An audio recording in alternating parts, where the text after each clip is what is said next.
जंग शहर, तारीखी जंग।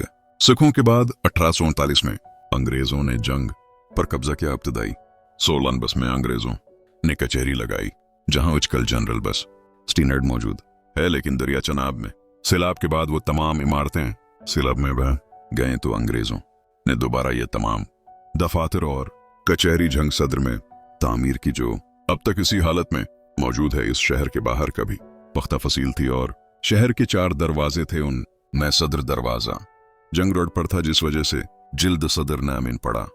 1950 के सैलाब में सदर दरवाजा गिर गया।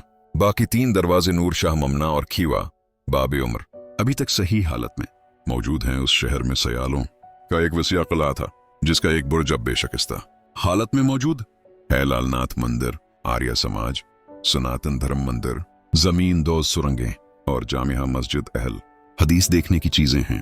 1950 में यहाँ बेहतरीन पार्चा बाफी की जाती थी, जिसके मुतालिक अब भी मुख्तलिफ इम्तिहानात में सवाल पूछे जाते हैं।